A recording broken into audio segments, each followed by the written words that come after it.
nous a dit, nous devons prendre une décision.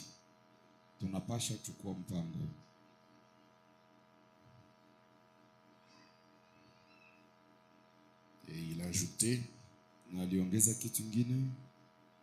Dieu doit vous faire confiance. Mungu anastahili kukutumainia. Parce que Dieu est à la recherche de quelqu'un à qui il peut faire confiance. Kwa sababu Mungu anahitaji mtu mmoja ambapo yeye anaweza kutumainia. Dans le livre des Romains chapitre 11, katika kitabu cha Warumi sura yake ya 11, à partir du verset 29, kuanzia mstari wa 29, nous lisons carrément le verset 29. Na tunasoma mara moja ile versa. La Bible nous dit, Biblia inasema, car Dieu ne se repent pas de ses dons et de son appel. Kwa sababu Mungu haezi kutubu kwa ajili ya mazawadi yake na mamwito. Amen. Amina. Ici, dans Romains 11, 29, on ne parle que des dons et des appels. Hapo katika Warumi 11:29 wanasema tu juu ya mazawadi na mwito. Et quand nous allons dans 1 Corinthiens chapitre 12, na wakati tunaenda katika Wakorintho wa kwanza sura ya 12, la Bible nous dit, Biblia inatuonyesha au verset 4, mstari wa 4, il y a diversité de dons, mais le même esprit. Ya kuwa kuna aina nyingi kabisa zawadi, lakini roho ni mmoja tu. 2. Diversité de ministères, mais le même Seigneur. Na umbalimbali wa mahuduma na Bwana ni mmoja. 3. Diversité d'opérations, mais le même Dieu qui opère tout en tous. Na ya 3, umbalimbali katika kutenda na yote ni Mungu anatenda katika wote na juu ya yote. Les dons viennent de l'esprit. Zawadi zinatokea kwenye roho. Les ministères viennent du Seigneur. Na huduma unatoka kwa Bwana. Les opérations viennent du Père. Na kutenda kunatokea kwa Baba. Amen. Amina. La Bible dit,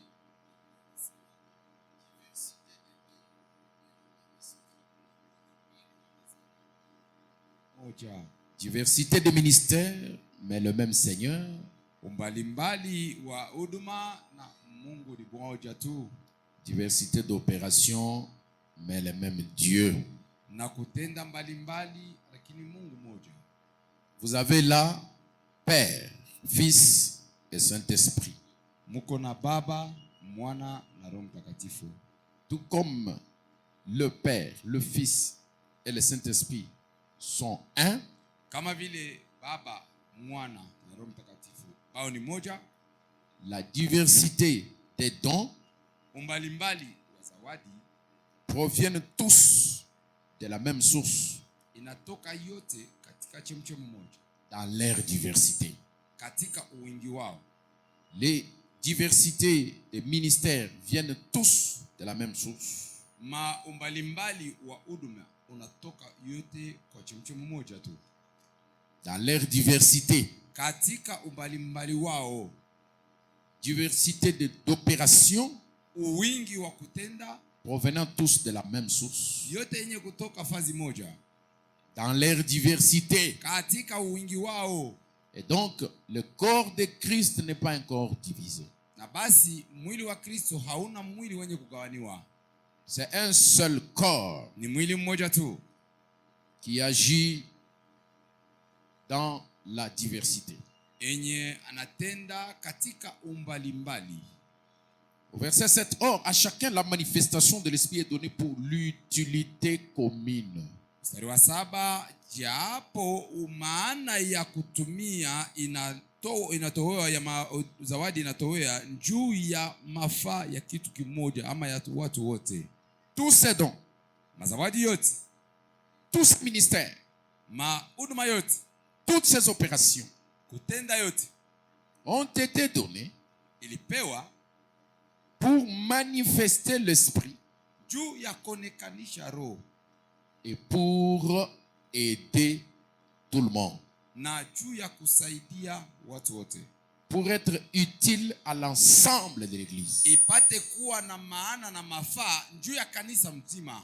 C'est ça ce qu'on appelle l'utilité commune. Jo yenye wanaita mafaa ama buzuri wa batu wote. Ces dons, ces ministères, ces opérations n'ont pas été donnés pour des motifs égoïstes. Haya mazawadi, mahuduma na makutenda haikutolewa tu juu ya mabifukuzio ya choyo. Verset 8. Sura ya 8. En effet, à l'un est donné par l'esprit une parole de sagesse. Na basi muende mukatoe kupitia roho neno. En effet, na yenyewe à l'un est donné par l'esprit kwa mmoja wanamupa kupitia roho une parole de sagesse. Neno ya hekima. À un autre une parole de connaissance. Na mwingine banamupa neno ya ujuzi. Selon le même esprit. Kufatana na roho moja. À un autre la foi. Na mwingine naye banamupa imani.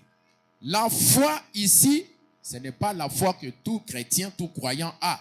Hiyo imani haina imani ambapo Mkristo yote anayo. Ici, il s'agit d'un don de foi. Hapa inakuwa ni zawadi za imani. Donc, quelqu'un qui a un don de foi. Mtu ana imani, zawadi ya imani. Dites amen. Nina. Et le même esprit. Na roho moja. À un autre, le don de guérison. Kwa mwingine zawadi za kutunza. Le don de guérison, c'est écrit au pluriel.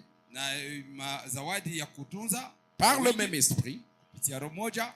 À un autre, le don d'opérer des miracles. Na mwingine naye zawadi za kutenda miujiza. Les miracles aussi sont au pluriel. Tena nayo miujiza ni kwa wingi. Ce n'est pas un miracle isolé.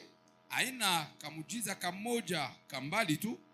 Et vous sautez là, vous dites, j'ai le don des miracles. Na unabaki pale unaanza kuruka niko na zawadi ya miujiza. Une guérison isolée. Ama kuponywa kwa mtu mmoja. Vous sautez là-bas, vous dites, j'ai le don de guérison. Wewe unasema mimi nina zawadi za kuponya. Ça doit être répétitif. Inabidi iwe ya kurudililia. À un autre, la prophétie. Kwa mwingine wanampa unabii.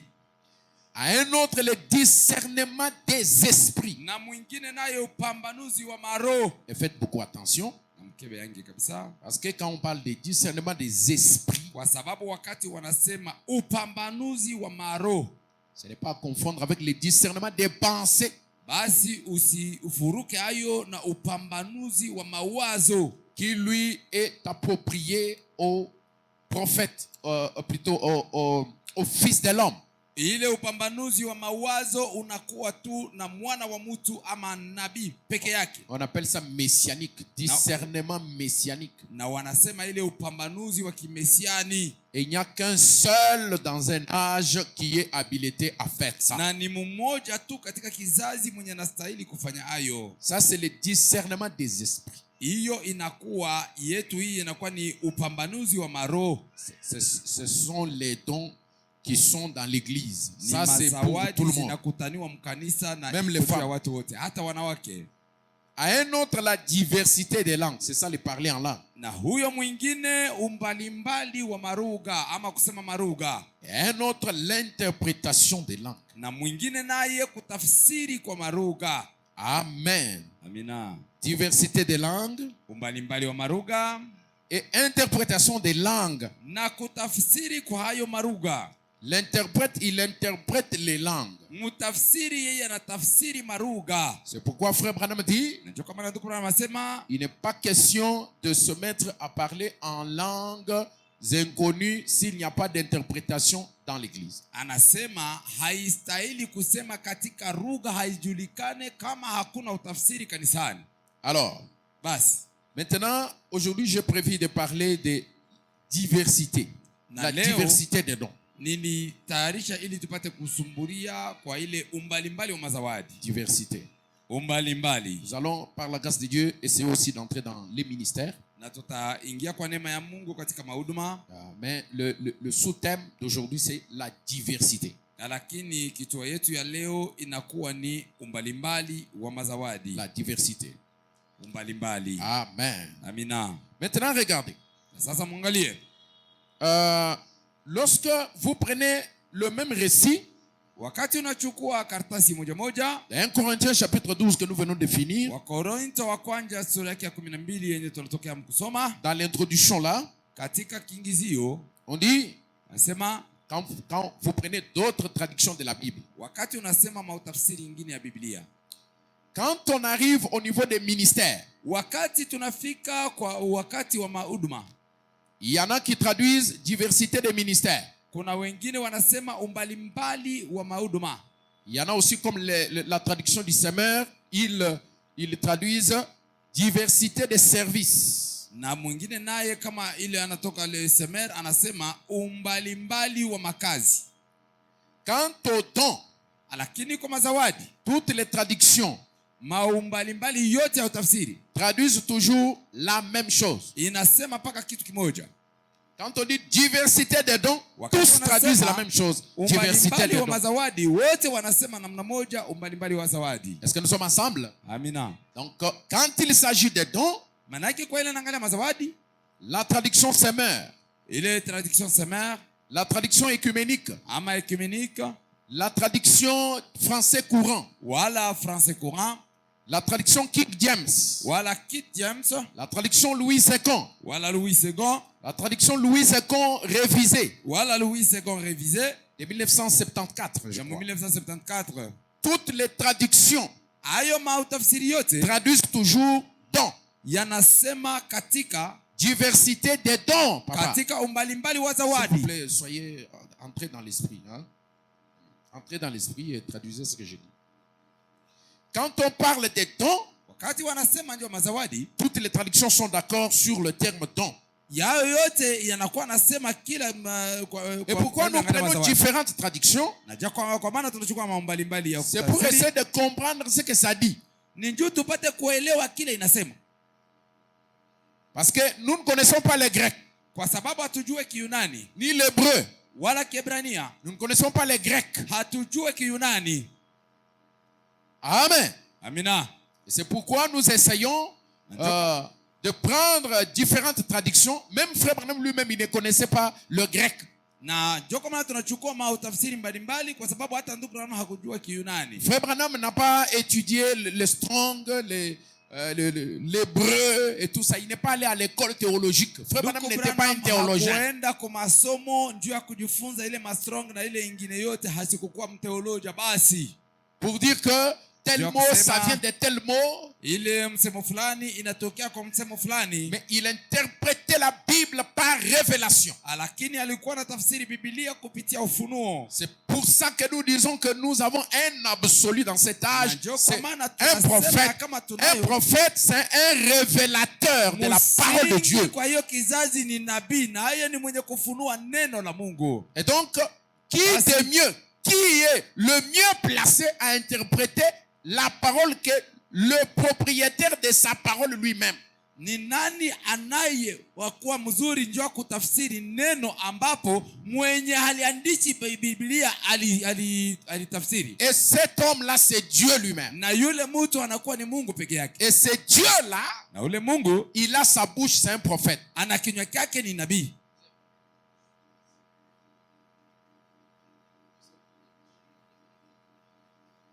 Amen.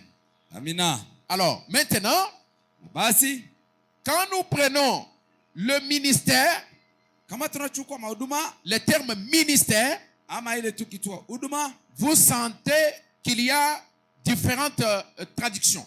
Mnaona kama kuna mbalimbali ya kutafsiri. Au niveau des ministères, il y en a qui parlent des services. Diversité de services. Les ministères, ce sont des services dans le corps de Christ.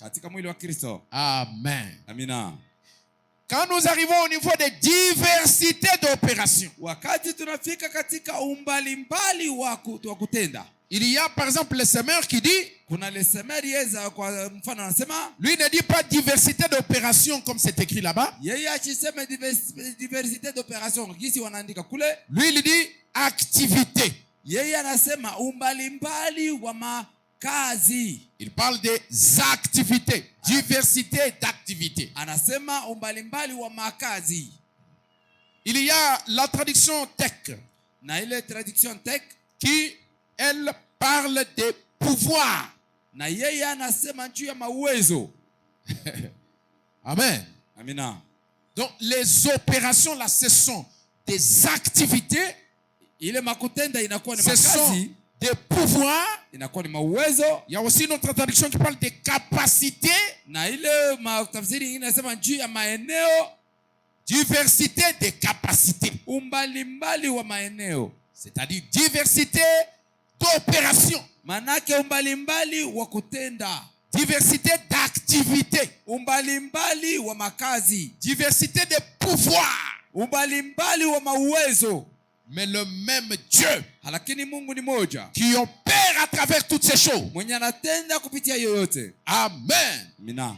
C'est-à-dire dans l'église, Manake kanisani il ne doit pas y avoir un cancer. amwezi kuwa kansa. C'est-à-dire une personne inactive. Manake mtu mmoja mule asina kazi. Frère Branham dit, Ndugu Branham asema une personne qui ne fait rien dans l'église, mtu mwenye afanya kitu mkanisa, qui n'a pas sa position dans na ule l'église, mtu ana msimamo kanisani, c'est un cancer. ule ni kansa. Et vous savez la caractéristique principale du cancer, Na mnajua maana ya kansa c'est la propagation. ndi kuzambazwa. C'est que cette personne va contaminer l'autre, l'autre va contaminer l'autre. Manake huyu ataambukiza huyu, huyu naye anaambukiza Et huyu, la maladie du cancer va se répandre dans na l'église. magonjwa ya kansa itazambala kanisa Vous mzima. devez avoir votre position. Unapaswa kuwa na msimamo Et vous wako devez kanisani, connaître votre position. na unapaswa kutambua msimamo wako. Vous ne devez pas être inerte. Haustahili kuwa tu mtu asio kutenda.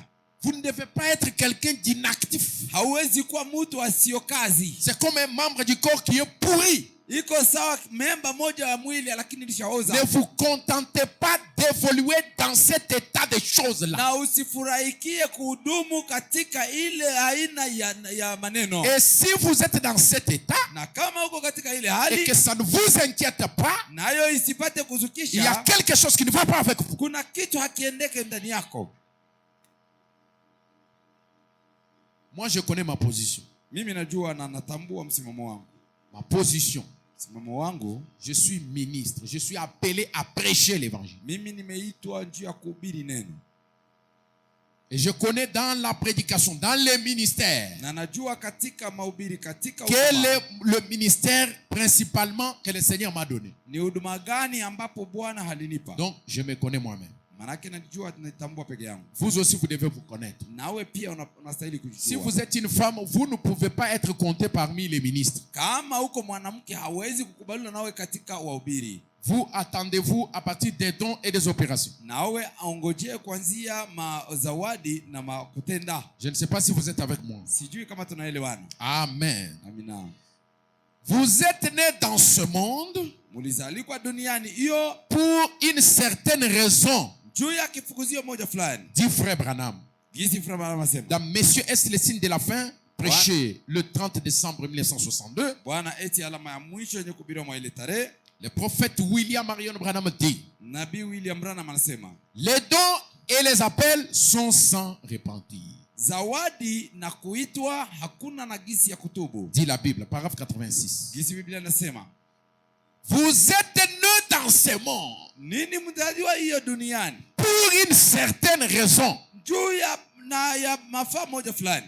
Votre repentance n'amènera pas les dons. Na kutubu kwenu hakutafanya kama zawadi iwe. Ils vous sont prédestinés. Lakini zawadi walitangulisha kumipa nayo. C'est la prédestination. Ile ni kutangulisha kujua kwa Mungu. Il dit, vous êtes nés dans ce monde Sema mlizalikwa pour une raison. juu ya baana moja fulani. C'est que le premier jour où vous mettez les pieds dans ce monde, Manake siku ya kwanza wewe ulitia mguu wako mdunia. c'est pour une raison préconnue. Ni juu ya mafaa fulani yenye kujua. Maintenant, quand vous venez sur la terre, Sasa wakati unakuja duniani, vous atteignez l'âge de la raison. unafika wakati ya kufikiria. Vous n'accomplissez pas cette raison-là. Hautimize kile walikutumia. Vous êtes un parasite. Pale unakuwa kansa. Je ne sais pas si vous comprenez. Sijui kama unanielewa. Est-ce que vous comprenez? Eti mnaelewa? Frère Branham dit, Ndugu Branham anasema, vous êtes nés dans ce monde. mulizalikwa mwenye dunia. Donc déjà, à partir de votre naissance, Manake ça n'attend pas le baptême du Saint-Esprit. Haichunge ubatizo wa Roho Mtakatifu. Le baptême du Saint-Esprit vous accède dans le corps. Ubatizo wa Roho Mtakatifu unakupata wakati unakuja ndani ya pour mwili. être candidat à ces dons-là que vous avez déjà au départ. Ile Depuis votre upate naissance. kwa mwanamemba wa ile zawadi ile ulikuwa toka kuzalikwa kwako. Mais en naissant, Na mkuzalikwa, vous êtes né dans une certaine, dans un but, dans un objectif, une raison pour laquelle vous êtes né. Si cette raison-là n'existait pas, kama ile ikifukuzia ça ne ikukua, servirait à rien que vous baigniez dans le monde. haikustahili kukitu ukuje duniani. Vous dites encore Amen? Amina. Et donc, Na basi c'est très impérieux de connaître la raison pour laquelle vous êtes venu dans le monde. ni ya mafaa kabisa ujue kile ulikulia mu dunia Et de vous y appliquer. na upate kuambatana.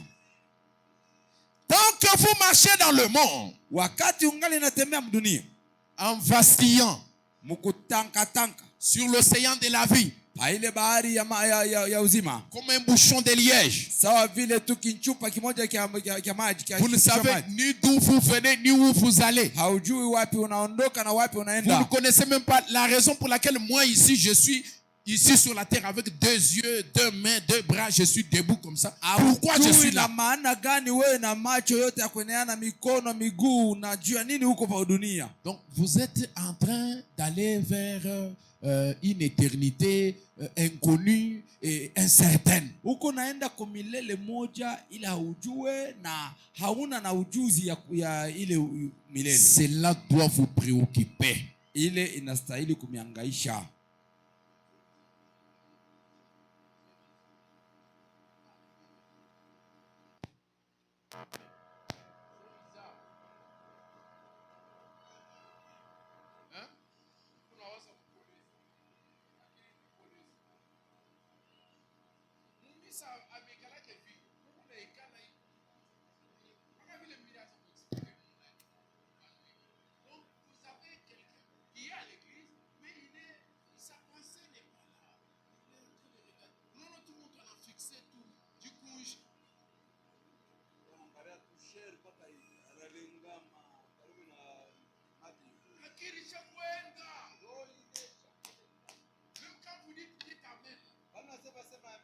Donc il dit Amen avec ses lèvres. Mais vous êtes venu ici pourquoi? Pourquoi vous êtes venu ici? Vous quittez seulement votre maison. Est-ce que avant de quitter la maison vous avez prié? Parce que n'est-ce pas au choc beba qui a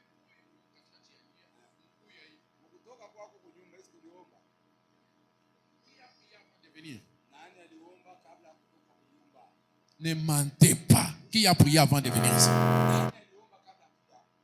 Levez bien la main. C'est. Voyez. Il y a quelques gens seulement. Priez avant de venir ici. La réunion, on la prépare, mes amis. Mbele ya kuja kanisani uombe. Makusanyiko banaitayarishaka wakati ungaliki kwako. Que Dieu nous aide. Mungu tusaidie.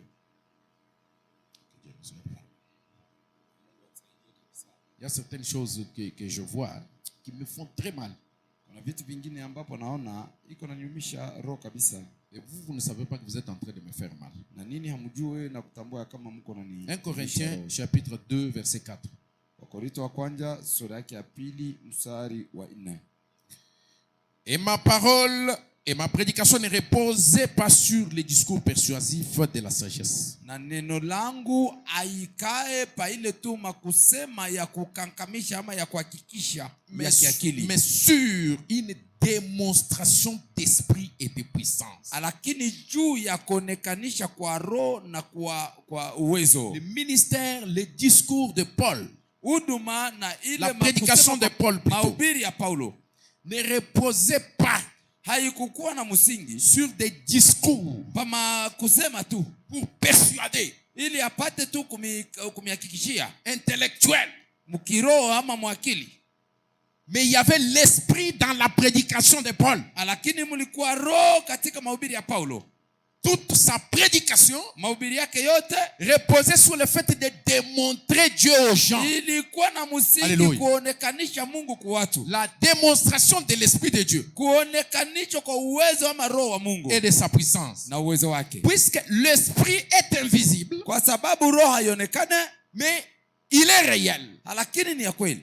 Comment prouver que l'esprit que nous ne voyons pas avec les yeux, il est réel? Namna gani kuhakikisha kama roho ile hatone na macho iko kweli? La seule façon de le prouver, na namna moja tu ya kuhakikisha, c'est que nous puissions amener ce qui est invisible, tufikishe ile haionekane, à faire bouger les objets qui sont visibles. Ipate kutenkesha bile wiko naonekana. La puissance, on ne la voit pas. Na uwezo abayona yake. La puissance, uwezo, on la démontre. Banayonekanishaka. Dites amen. Amina. C'est la démonstration de la puissance ni kuonekanisha kwa uwezo qui nous prouve que la puissance existe. Inatuonesha kama uwezo yenyewe iko.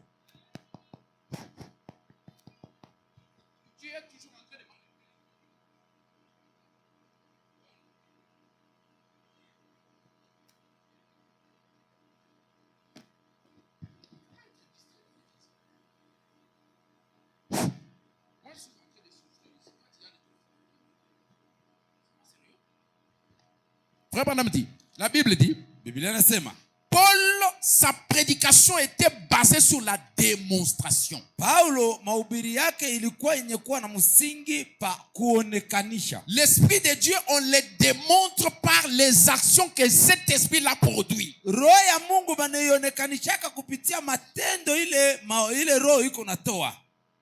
Et les dons sont là pour ça. Na mazawadi iko pale ndio kufanya vile. Il y en a qui sont nés pour prêcher. Dites amen.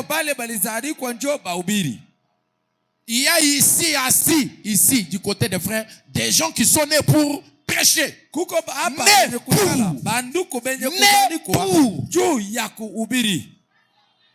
dit, chacun de vous, vous êtes nés pour. Posez-vous maintenant la question. Moi ici, je suis né pourquoi? Je suis né pourquoi? C'est la réponse à cette question. C'est la réponse à cette question, frère Daniel, qui va te faire découvrir ta position en Christ. Né pour. Alléluia. Amina. Il y en a qui sont nés pour prêcher. D'autres sont nés pour démontrer la présence de l'esprit.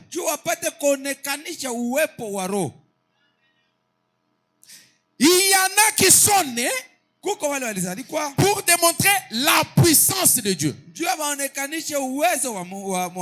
Suivez très bien. Né pour prêcher. Écoutez. Ma parole et ma prédication ne reposaient pas sur les discours persuasifs de la sagesse, mais sur une démonstration de l'esprit. Et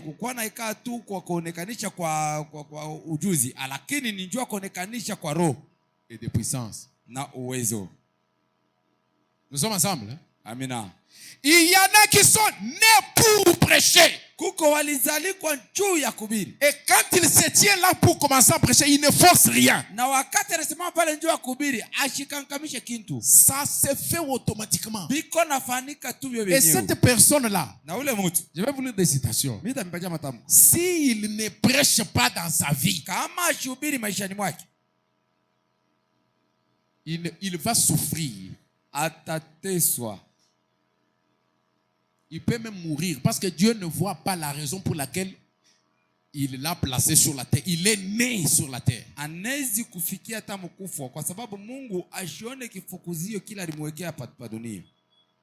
Toi, Dieu, avant la fondation du monde, il te conçoit pour venir dans ce monde et faire une certaine chose. Tu viens dans ce monde, tu ne fais pas cette certaine chose là. We Mungu anakutuma toka kumbingu njoo ukuya hapa pa dunia ufanye kitu fulani na unakuya haukifanye kile kitu. Mais tu vas souffrir. Utateswa. Ya kwanza, né pour prêcher. Wakuzalikwa nje kuhubiri. 2. Pili, né pour démontrer la présence de l'esprit. Mwenye kuzalikwa nje kuonekanisha uwezo ama uwepo wa Roho. Pour montrer que l'esprit, le Saint-Esprit est ici. La présence de l'esprit est ici. 3. Né pour démontrer la puissance de l'esprit.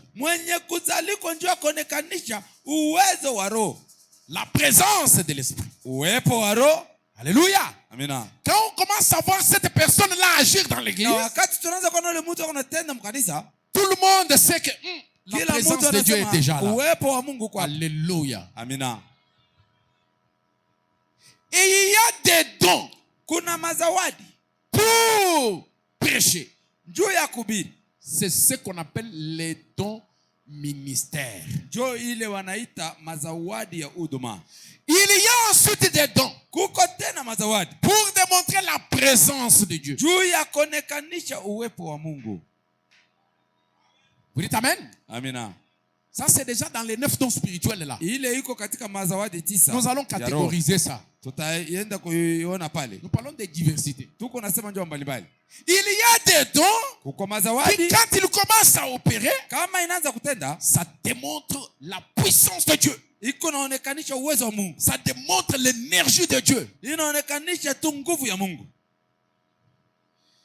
Amen. Amina. C'est pourquoi Colossiens chapitre 3 verset 17 dit: quoi que vous fassiez en parole ou en œuvre, faites tout au nom du Seigneur Jésus, en rendant par lui des actions de grâce à Dieu le Père. Quoi que vous fassiez en parole ou en œuvre. Alléluia. Amina. Parmi les dons, il y a des dons des paroles. Des dons qui parlent. Et des dons qui agissent.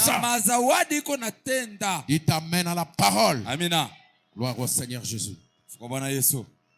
Parmi les dons qui parlent, nous disons qu'il y a des dons qui parlent. Disposez déjà. Quand on enseigne, les tableaux doivent toujours être là. Toujours. Amen. Amina. Parmi les dons qui parlent,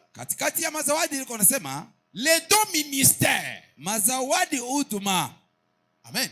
Amina. Ce sont des dons qui parlent. Je vais développer ça au fur et à mesure que nous avançons. Alléluia. Amina. Les dons de la parole de sagesse.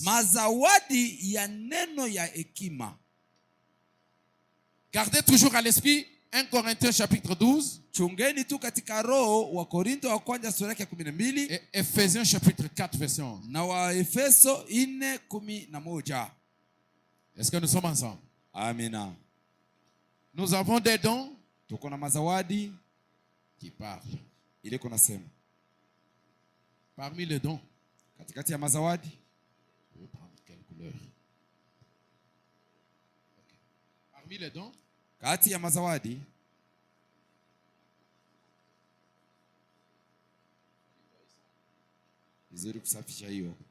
a les dons qui parlent.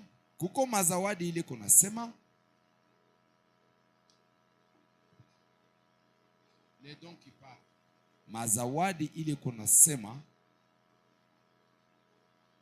Et les dons qui agissent.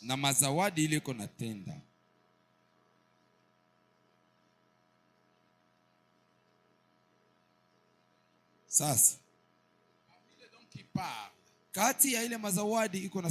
nous avons les Éphésiens 4. Ephésiens chapitre 4 verset 11. Sura yake ya 11. Virgule.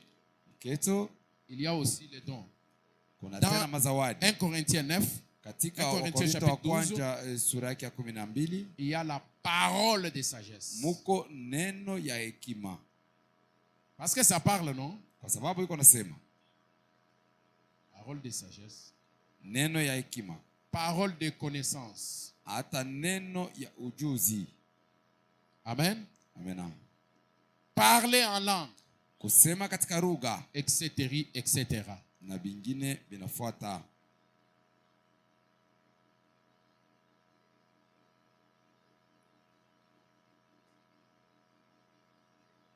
Parler en langue. Sema muruga. Et kekteri. Ainsi de suite. Na yafuatayo. Maintenant. Sasa. Les dons qui parlent. Zawadi yenye kusema. Nous avons dit. Tulisema. Qu'il y a les Ephésiens 4.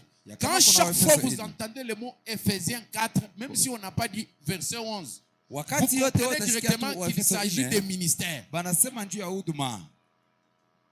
Amen. C'est-à-dire, si je regarde Christian Badi, j'ai dit Christian Badi est un Ephésiens 4. Vous comprenez directement que c'est un prédit. Munaelewa mara moja kama yeye ni mhubiri. Est-ce que ça entre bien? Amen. Maintenant, si je regarde une sœur, sasa kama naangalia dada, j'ai dit la sœur Rose est une 1 Corinthiens 12. Kama mimi nasema dada même Rose, si je n'ai pas dit 1 Corinthiens chapitre 12 verset 4 jusqu'à. Hata kama mimi siseme mstari wa 4 mpaka kufika. Vous devez retenir qu'il s'agit bien des 9 dons spirituels. Nini mtashika kama inaangaliliwa kwa matisa mazawadi 9 ya kiroho. Ephésiens 4, nous avons dit que ce sont les Efeso 4 ni wahubiri. Les ministères. Mahuduma. Ce sont les prédicateurs. Ni wahubiri. Et dans Ephésiens 4, na katika Efeso 4, il y a le docteur, kuna wadaktari, d'abord l'apôtre, kuna mitume, le prophète, manabii, le docteur, wadaktari, le pasteur, l'évangéliste. Na wainjilisi. N'est-ce pas vrai? Amina. Donc, ce sont les diversités dans le ministère. Manake inakuwa ni umbalimbali katika mahuduma. Ce sont divers ministères. Manake mahuduma ya mingi. Alléluia. Amina.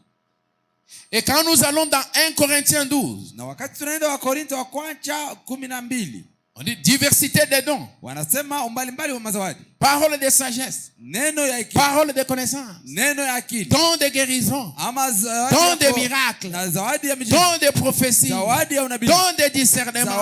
Don de parler en langue. Don d'interprétation de langue. Ce sont les diversités des dons. Les dons spirituels. Alléluia. Amina. Maintenant j'ai dit, parmi les dons, selon 1 Corinthiens chapitre 2, ou plutôt Colossiens chapitre 3, verset 17, on dit quoi que vous fassiez, en parole ou en œuvre, faites-le au nom du Seigneur Jésus-Christ. Alléluia. C'est ainsi que nous avons classé que dans l'action de Dieu, parmi son peuple, il y a des actions de Dieu à travers les dons qui parlent et les dons qui agissent. Parler et agir. Les dons de prédication, les ministères, ce sont des dons ministères qui parlent.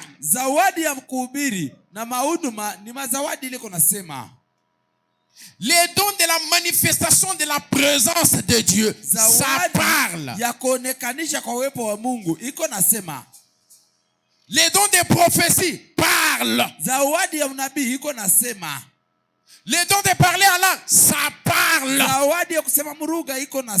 don d'interprétation de langue parle. parle. zawadi ya kutafsiri kwa lugha iko nasema. Mais les dons de guérison, lakini zawadi ya kuponya, et ils agissent. yayo iko na tenda. Le don des miracles, zawadi ya miujiza, ça agit. ile iko na tenda. Ça n'a pas besoin de parler. Aiombe kusema. Amen. Amina. Ministère, huduma, don, zawadi, opération. kutenda. Il y a souvent la confusion entre ces choses-là. Zaidi kuna mivuruko kwa katikati ya hiyo maneno. Les ministères, mahuduma, Ephésiens chapitre 4, Waefeso sura ya 4, nous les avons cités. tulishataya.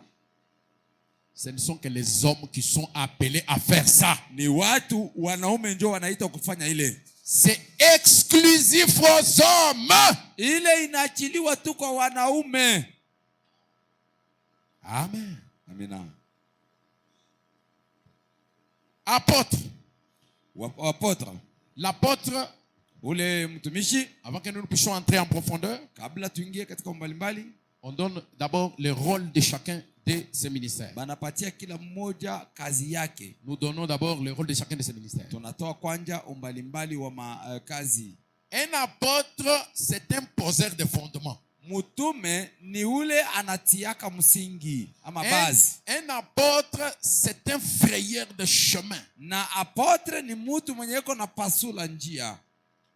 Un apôtre, c'est un fondateur. Na apôtre anakuwa mtu ule iko naanzisha. Il pose le fondement. Anatia msingi. Un apôtre, c'est quelqu'un qui ouvre des territoires. Na apôtre ni mtu mwenye iko nafungua maudongo ama materitoire. Et frère Branham vient dire, na ndukuluma akisema, un apôtre signifie un envoyé. Mutume manake mtu wenye wanatuma. C'est un missionnaire. Yeye ni mpasha habari. Nous allons lire ça. Tutasoma ile. Je veux que vous ayez d'abord la pensée claire sur ces choses-là. Muwe na wazo nyeupe kwa ile maneno. De telle sorte que même une femme, namna hata mwanamke, même une sœur, hata dada, peut être capable de distinguer ces choses. Anaweza kuwa na maeneo ya kutafsiri na kutia. Parce que nous sommes dans l'âge où même les sœurs connaissent la parole. Tunakuwa katika kizazi ambapo na wadada wanatambua neno. Un prophète, nabii, un prophète, nabii, il donne la pensée de Dieu. Yeye anatoa wazo ya Mungu. Dieu pense, Mungu anawaza, les prophètes parlent. Nabii anasema. Alléluia. Amina. Un prophète, nabii, c'est un révélateur. Ni mtu anafunua. Un prophète, nabii, c'est aussi un correcteur. Tena ni mtu mwenye anarekebisha. Un prophète, nabii, c'est un redresseur. Ni mtu mwenye anaamusha. Il arrive là où il y a la confusion. Anafika pale penye panakuwa mvuruko. Celui-ci dit ça, l'autre dit ça, l'autre dit ça. Huyu anasema hivi, huyu anasema hivi. Lui il dit Dieu dit ça. Yeye anasema Mungu anasema hivi. Nous sommes ensemble. Amina. Frère Branham va interpréter toutes ces choses. Ndugu Branham atatafsiri maneno yote. Évangéliste. Wainjilisi. Un évangéliste, c'est un annonceur. Mwainjilisi ni ule anatangaza. Il annonce la bonne nouvelle. Eko natangaza habari njema. C'est un gagneur d'âme. Yeye ni mwenye kuwina manafsi. C'est sa spécialité aussi. Jo umbalimbali na kawaida yake. Un apôtre peut organiser une campagne. Yeye apôtre anaweza kutengeneza kampeni moja. Mais un évangéliste, quand il organise la campagne, il est dans son poste du devoir. Lakini mwanjilifu kama yeye anafanya kampeni yake, yeye anakuwa katika fazi yake za kazi. Parce que c'est ça même son travail. Kwa sababu ndio kazi yake. Un pasteur peut organiser une campagne. Pastori anaweza kufanya naye kampeni. Mais un évangéliste, lakini mwanjilisi, lui, quand on organise une campagne, qu'on le place à la terre, yeye wakati wanafanya kampeni wanamtia kukichwa, il va gagner les âmes. Si. Parce que c'est ça son rôle, c'est son numéro. Il joue dans son numéro. Eko na chezea pa namba yake. Amen. Mina. C'est pourquoi dans le cœur d'un évangéliste, katika roho ya mwanjilisi, il y a une flamme qui brûle tout le temps. Muko moto unawaka kila mara. Pour aller à la recherche des âmes. Juu ya kwenda na kuwina manafsi. Il n'est pas tranquille. C'est ces deux ministères qui est en lui, qui est en train de le secouer de cette manière-là. Cette flamme-là, personne au monde ne peut l'atteindre. Parce qu'il est tout le temps, il est agité. Il sent que le monde touche à sa fin. Il faut que je puisse gagner une âme et la faire entrer dans la bergerie. Amen. Amina. Nous sommes au niveau de l'évangéliste. L'évangéliste ne fait pas sortir les gens des églises pour les amener dans une autre église. Mwenjilisi ana na kazi ya kwenda kaiba ba Kristo mkanisa na kuwapeleka mkanisa ingine. L'évangéliste, il part faire la pêche à la rivière. Lakini mwenjilisi anaenda kuloba mu maji. Ce n'est pas la pêche dans les poils. Aina uko na lopola mu mikono ya muntu au muusani. Mumpanu au mumpanu ya benyewe mukiungu banesha kuipika deja wewe unatoka mwana lopola. Basha kuilopola banesha kulopolaka jamani. Beko na ipika na kuipika. Beko na ipika wewe sasa ndio unakuwa ndobani. Wewe unakuwa sasa na ndobaji. Paka mule mukiungu mule asema mimi nenda kalopola. Je suis en train de pêcher. Et puis iko na vuya nsupu. Tu es un voleur, tu n'es pas un évangéliste. Un évangéliste ne part pas évangéliser dans une église pour sortir une autre église dans une église. Un évangéliste évangélise les païens. Un évangéliste auxiliaire de Malachie 4.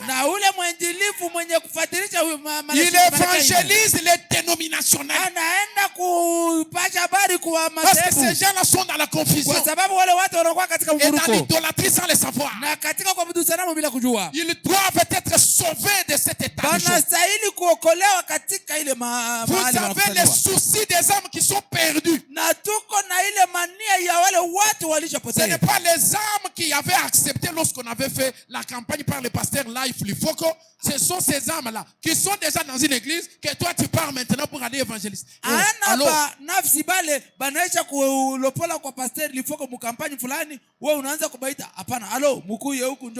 c'est le désordre, c'est la confusion. Tu n'es pas un évangéliste.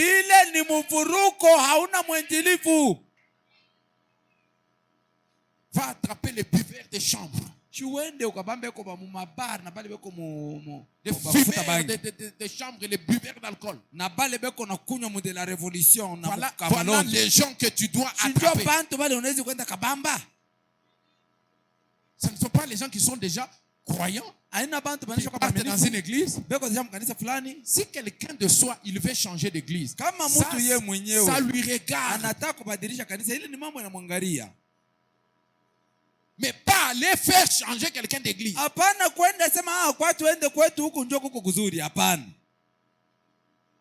Comme des évangélistes qui sont pas les Mumbanza Moto.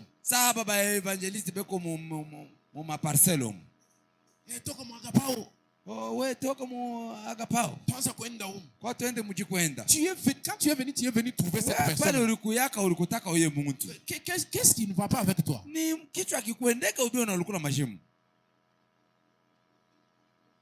Récemment, j'ai rencontré l'une de ces évangélistes femmes. Je lui ai dit que ça soit ta dernière fois.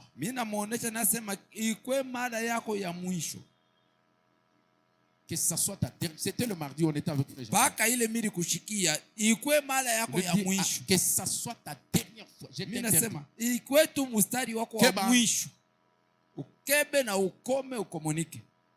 Oh, je fais l'évangélisation. Il ne faut pas être un vagabond spirituel. Faites l'évangélisation dans les normes de la parole. Un évangéliste n'appelle pas les croyants d'autrui.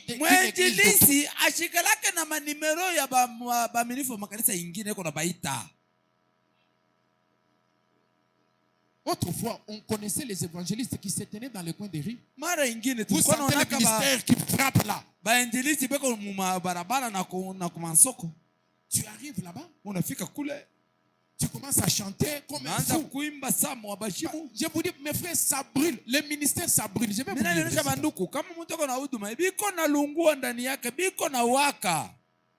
Il se tient là-bas. Moi, j'ai fait l'œuvre de l'évangéliste, bien que je ne suis pas appelé à être évangéliste. Mais tout ministre peut faire ça.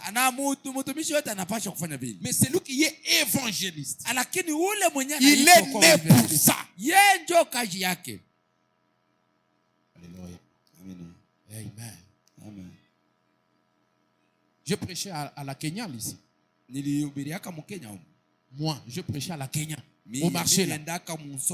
J'ai crié comme ça autrefois. Très de prêcher. Et puis à la fin, j'ai distribué des petits papiers comme ça. Ce sont ces papiers là.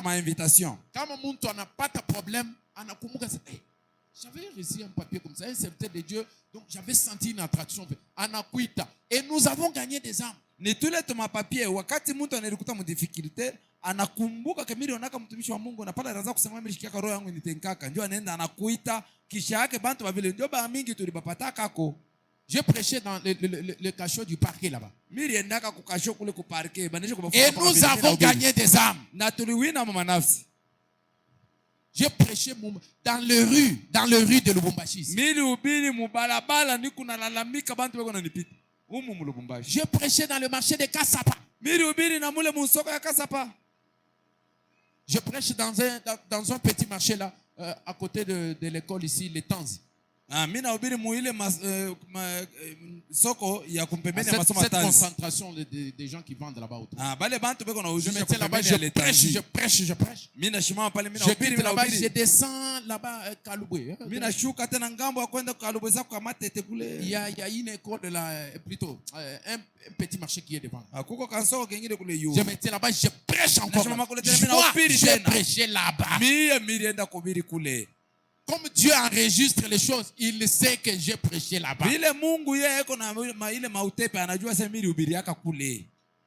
Ami Moulissi, moi Richard, j'ai prêché avant que je ne vous aille vous. Je suis en train de vous dire des choses vraies. Je peux citer autant de marchés là où j'ai prêché. Comme un fou. Parce que j'ai senti une pression dans mon cœur. Un ministère, ça ne vous laisse pas tranquille. Quelqu'un qui dit qu'il a un ministère, il ne peut pas rester tranquille. Ça va se voir. Il ne sera pas tranquille. Ça brûle. Madame dit ça brûle. Il dit ça brûle à l'intérieur. Tu ne comprends pas. Personne n'a besoin de venir te donner le message. Toi-même, tu sais que il y a quelque chose qui me dit que je dois parler.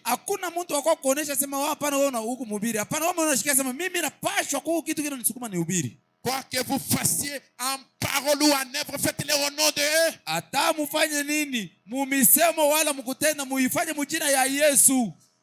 un pasteur maintenant. Nous sommes toujours dans Ephésiens. Un pasteur, c'est quelqu'un qui paie. Parce que le mot pasteur, ça signifie, ça vient du terme berger. Pasteur, ça veut seulement dire berger. Un gardien de brebis. Il prend soin des brebis. Un pasteur souvent, il ne sort pas trop. Un pasteur ne sort pas beaucoup. Lui, il est là. Et l'église d'un pasteur, c'est une église qui augmente en nombre facilement. Parce qu'il est concentré. Donc il est dans chaque petit sillage de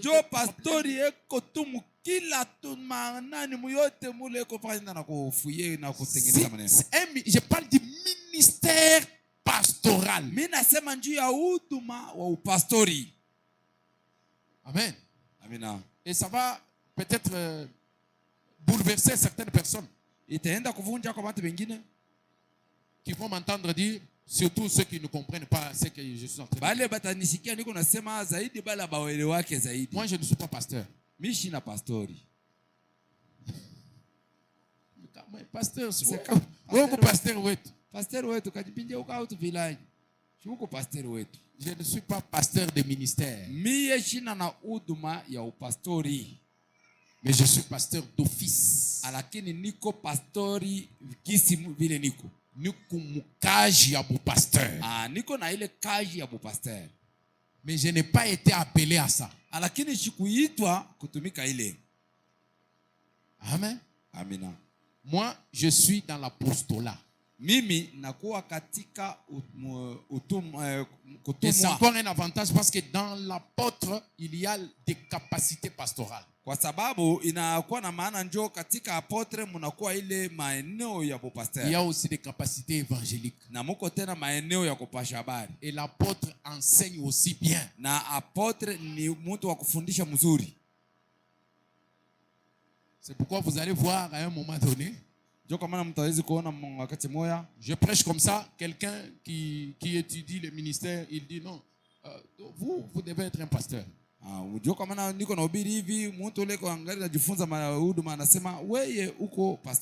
y a un collègue pasteur qui me dit toujours tous les jours, non, vous devez avoir un ministère pastoral.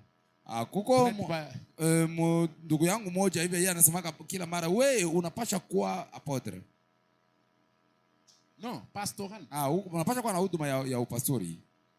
y a aussi l'autre des Kassapa qui m'avait dit, qui m'avait appelé évangéliste. Il m'a dit, vous avez un ministère évangélique. Vous êtes bien, vous avez un ministère évangélique. Parce que j'évangélisais dans des marchés.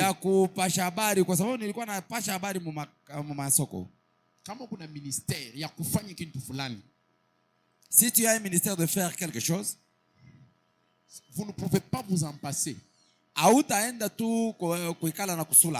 ne pouvez pas dévier ça parce que c'est en vous là, ça fait partie de vous.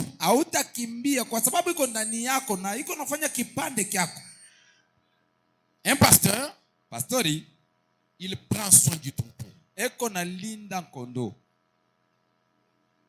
C'est quelqu'un à qui Dieu a donné la sagesse aussi. La sagesse en ce moment-là, ça devient un don supplémentaire.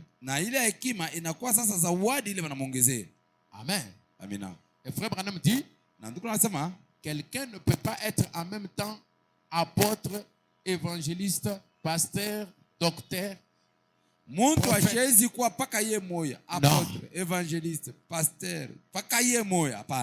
Dans les ministères, vous n'avez qu'un seul ministère. Mais dans les dons, vous pouvez avoir 2 ou 3 dons. Vous pouvez avoir les dons de prophétie, avoir aussi les dons de parler en langue.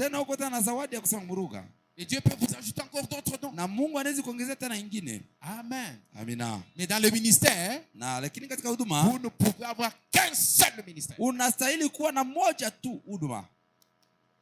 Docteur, enfin. Docteur, c'est un enseignant. Lui, il instruit. C'est un professeur. Lui, son rôle, c'est d'affermir. Même si l'apôtre peut enseigner, il ne peut pas enseigner comme un docteur. Exemple.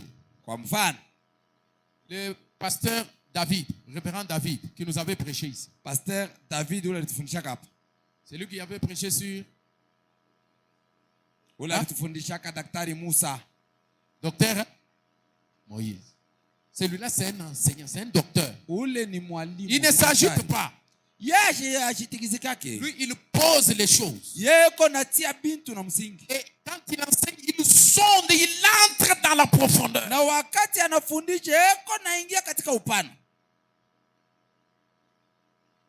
Il connaît ce qu'il dit. Et souvent, ce sont des gens qui ont difficile à changer d'opinion. Na zawadi ni zaidi ni bantu pakubadilisha tu mafikari yabo ni nguvu. Nous avons dans notre pays, le Seigneur nous a donné des grands dons d'enseignants. Na mu nchi yetu Mungu alitupatia zawadi mikubwa kabisa ya balimu. Et nous devons nous reconnaître les uns les autres. Na tunapaswa kujitambua moja na wengine. J'ai toujours admiré les dons d'enseignement que Dieu a donné à pasteur David Odia. Kila mara mimi nakuwaka na shangaa juu ya ile zawadi ya kufundisha Mungu alipatia pastori David Odia de Blémur tabernacle. Quand je cause avec lui, j'ai dit Dieu vous a donné vraiment un don. Vous êtes un don pour notre pays. Kama niko nasumbulia naye mimi nasemaka Mungu alikupatia zawadi na uko zawadi juu ya nchi yetu. Il dit apôtre, moi je vous envie. Anasema apôtre, mimi nakutamaniaka wewe. Je t'envie, je ne suis pas en train de te flatter, mais j'ai dit que Dieu vous a donné une capacité. J'ai dit anasema niko nakutamania Mungu alikupatia maneno anasema acha. Nous nous reconnaissons entre nous là. Manake tuko naenda na kujitambua nous devons nous reconnaître, nous ne devons pas nous combattre entre nous. Hatuwezi kuwa mbukomvi, tunapaswa kujitambua. Est-ce que nous sommes ensemble? Amina. Parce que nous avons aujourd'hui kwa sababu leo tuko des gens qui sont capables de combattre d'autres ministères. Bantu bale beko na nguvu ya huduma inaanza fashi fulani. Nous sommes des joueurs d'une même équipe mais des numéros différents. Tuko ba joueurs ba équipe moja lakini ma numero ya kuachana. Il ne faut pas que l'évangéliste commence à se mettre au-dessus de tous les dons et commencer à critiquer les autres dons.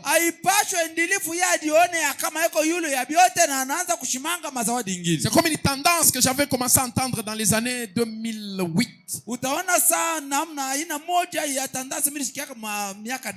Donc un certain prédicateur que Dieu avait envoyé à Mbujimaï.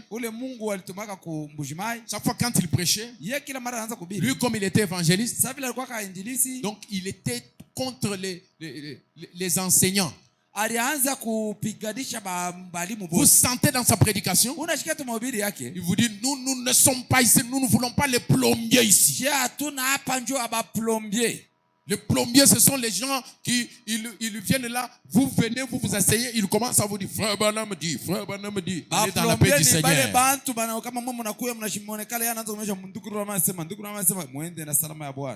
Et il va chercher toutes les citations qui parlent, où frère Branham parle en disant nous n'avons pas besoin d'être enseignés. Le monde a été déjà enseigné. On a distribué des tracts. On n'a pas besoin d'être enseigné. Ça, c'est le monde qui n'a pas besoin d'être enseigné. Mais l'église a besoin de l'enseignement pour donner la colonne vertébrale à l'église. Une église qui est toujours en haut, évangélique. Cette église-là, elle est légère comme ça. On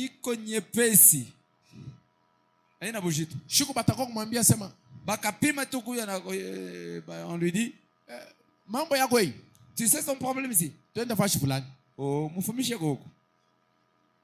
Donc, les gens qui sont là-bas, ils ne sont que dans des bruits.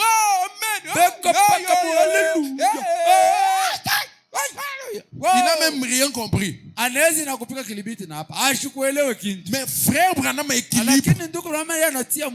Il dit la prédication donne la colonne, plutôt la prédication, ça donne la foi à l'église, ça réchauffe l'église, tandis que l'enseignement donne le fondement à l'église. Les deux là doivent être ensemble. C'est pas le temps de commencer à critiquer les autres ministères. Parce que vous êtes évangéliste, vous critiquez les enseignements. Vous êtes un enseignant, vous commencez à critiquer les évangélistes. Ah bon, ce sont des... Ils n'ont pas de fondement. Moi, je ne suis pas pour ces choses, ces gens de choses. Servez Dieu dans votre rôle là. Laissez aussi les autres leur rôle là. Amen. Amina. C'est comme quand on parle des églises de réveil aujourd'hui. Chez nous, nous avons les réveils. Chez nous, il y a les réveils. Dans leur tête là. C'est-à-dire, chez nous, il y a les dons de prophétie.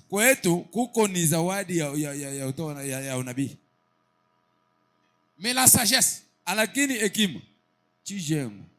il y a du désordre, les sorciers pleins dans la maison de Dieu. Les péchés là-bas. Le réveil des péchés aussi. La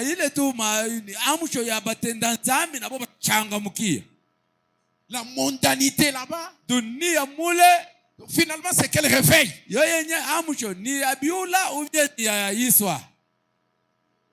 Non, chez nous, il y a Dieu. Chez nous, il y a Dieu. Il y a Dieu pourquoi? Parce que celui-ci donne le message là-bas. Il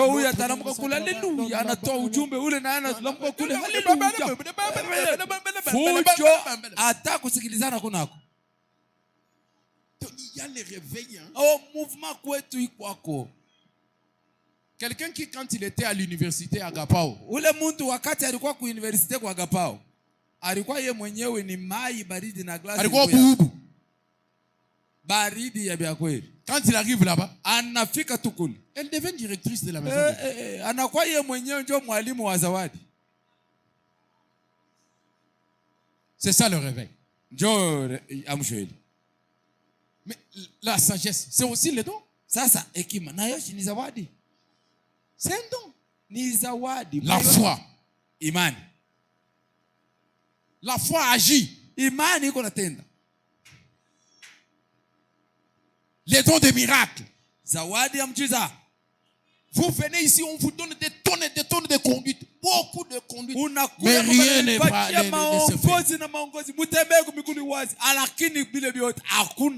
Je vous dis, moi j'ai évolué dans ce domaine-là. Il y a des gens qui connaissent ici. J'ai évolué dans ce monde-là. J'ai dirigé les vases. Je connais les côtés forts et les côtés faibles. Je connais que les vases fabriquent aussi des messages.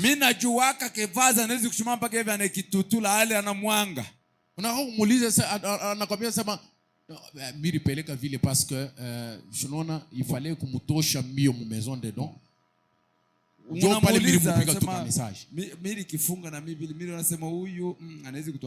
Pourquoi tu as fait ça? J'ai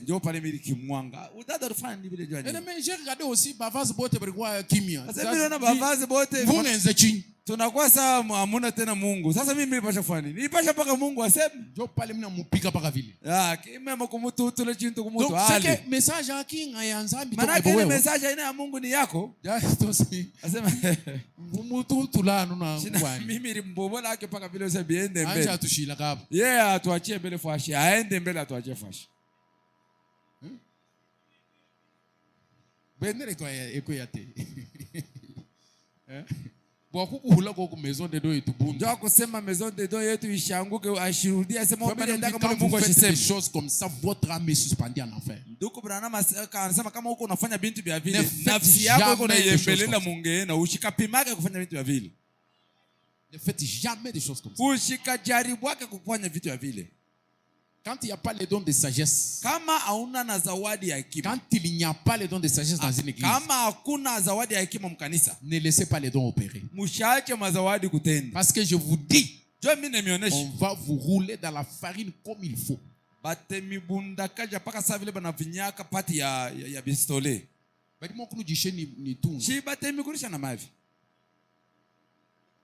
Dans les conduites. Il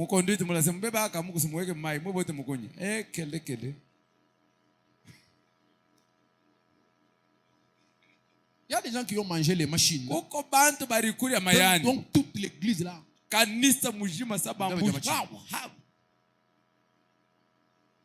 Des conduites. Est-ce parce qu'il n'y a pas de Dieu en Israël que vous allez consulter Baal-Zébub, le Dieu des crans? Je veux que cette église, si nous avons des dons, que nous ayons des dons authentiques. politique. Et ça doit déjà commencer. Frère Branham nous dit, augmentez seulement la vie de prière. Et des jeunes. Il y a un secret dans ça. La prière dans laquelle vous vous perdez, ça fait tomber votre corps. Et ça vous introduit dans votre esprit. Et c'est dans l'esprit qu'il y a les dons. Ça s'active directement. Amen. Ça, ce sont les ministères. Les ministères de la parole. Pour parfaire les saints. Les dons spirituels, comme nous l'avons cité là, nous les avons énumérés. Ce sont les dons pour manifester la présence de Dieu et la puissance de Dieu. Les opérations maintenant. Les opérations, il y en a aussi divers. Nous avons dit que ce sont des pouvoirs selon la traduction des autres. Amen. Amina. Ce sont des capacités. Ni maeneo. Voyez? Non. Quand vous êtes au niveau des dons, wakati mnafika mu kiwango ya mazawadi que nous avons cité là, ile tulitaya, ça travaille pour l'église. Iko natumika juu ya kanisa. Les dons ne sont pas internationaux. Mazawadi aina njoo inakuwa ya ulimwengu mzima. Est-ce que vous m'entendez? Un vase sans frontières, ça n'existe. Alaba kumo matembele. Aikalake ko. Amen. Amina. Un vase, chombo, il est vase pour son église locale. Eko chombo njuu ya kanisa yake ya pana fasi. Il y a des gens que j'ai chassés de la maison de don à cause de ça. Kuko bantu bale miri fukusaka mu maison de don njoo ya ile mambo. Vous le testez la première fois, il commet toujours la même erreur. La deuxième fois, il dit non, ça m'avait dépassé. Munamjaribu mara kwanza anafanya makosa. Njoo nilipeleka message monji. Njoo kwa maana nilienda kapeleka hii ujumbe. Unakuwa prophétesse, bantu banaanza kwa consulter kwa. Unakuwa mfumishi, les gens viennent chez toi et te consultent. C'est du désordre, tu peux briser le foyer. Ile ni mfujo, unayo mafoyer ngapi unaweza kuvunja kwako kule. Les dons doivent être gérés par le don de sagesse. Sinon, ça peut causer des dégâts. Kama ina vile italeta mivuruko amuna na idee. Quelqu'un est avec moi? Amina. Si vous avez un message, kama uko na ujumbe, que vous avez vu pour une personne en cours de route, ile ulionea muntu mwingine mkanisa kama nyingine, ou bien votre voisin, au jirani wako, n'allez pas tout droit lui dire. Hapana, deja paka bongali na katika. Mungu ananionyesha hivi, mimi naona hivi, mimi naona hivi. Tu lui dis déjà. Unaanza deja kumuonesha mambo. Tu sais que ce don là peut t'amener en prison. Wanayasema ile zawadi unaweza kuishi pa kuisema hivi yale baba yeye funga hivi. Tu peux dire à quelqu'un quelque chose que tu penses que c'est normal. Wewe unaweza kuonesha mtu anasema hii haina na mambo. Mais ça cause du trouble. Lakini inaenda kule inaenda inakuwa moto.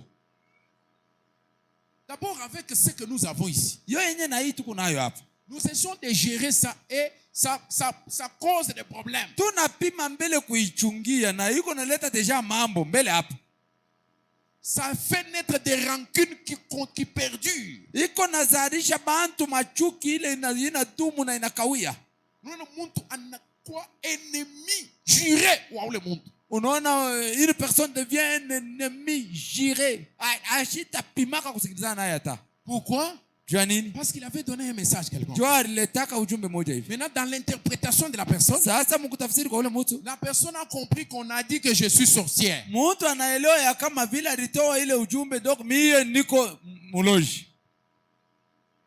Maintenant, vous commencez à essayer de rafistoler, de prendre des morceaux. pour que les choses reviennent en place, vous ne pouvez plus. Parce que si vous brisez une famille, c'est compliqué. Vous allez donner du travail au pasteur. Nous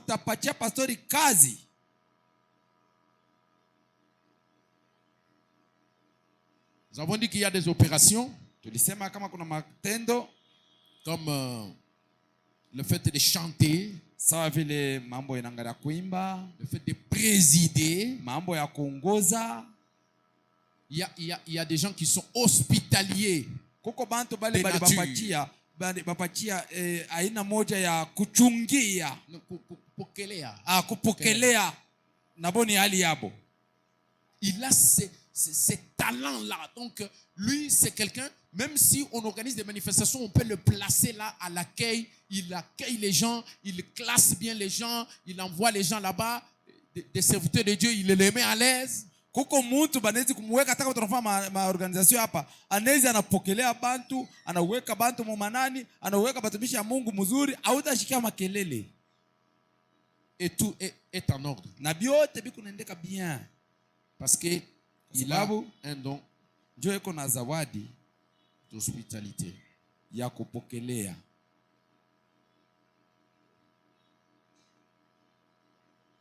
Écoutez ce que Frère Branham dit ici. Notre temps arrive déjà à la fin. Qu'est-ce que j'ai fait? Je vais lire à peu près 3 citations.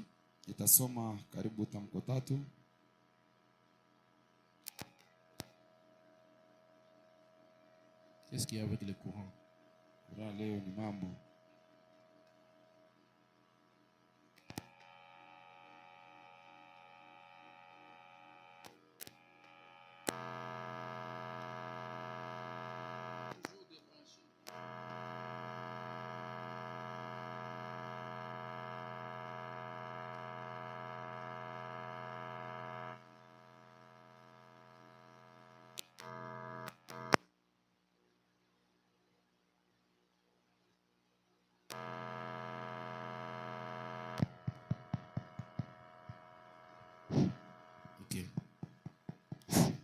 Amen. Amina. Frère Branham dit dans le message Une robe d'occasion, katika ile ujumbe nkanjo moya ya occasion, au paragraphe 14, c'est une prédication d'ici décembre 56. Ça, je ne vous ai pas classé ça. Ni mahubiri ya mu décembre, le 6 décembre 1956 na shikumipatia yokule. Ça, je lis ça comme ça en improvisant. Nous lisons ça et nous terminons par là. Ça devrait être quelque chose du genre. Dites, ainsi dit le Seigneur. Dites à frère Johnson de quitter sa demeure. Car elle est d'une voie ferrée. Kwa sababu iko munjia ya rai. En effet, demain à 14h, il y aura un accident là et sa maison sera détruite. Kesho mu 14h kutakuwa musiba kule na nyumba yake itaribishwa. Frère Branham explique comment les dons doivent opérer dans l'église. Donc Branham anaonyesha namna gani zawadi inapaswa kutumika mu kanisa. Amen. Vous avez trouvé? Frère Branham continue. Il dit, ou dites à frère Branham que ce soir quelqu'un viendra de telle ville. Souffrant de telle maladie. Il sera habillé de telle façon. Et il ira vers lui. On l'amènera ce soir à bord d'une ambulance. Et dites-lui que cette chose, c'est contre lui. C'est ainsi dit le Seigneur. Eh bien, alors, si ces messages ont été notés, que les témoins ont témoigné que c'était le Saint-Esprit,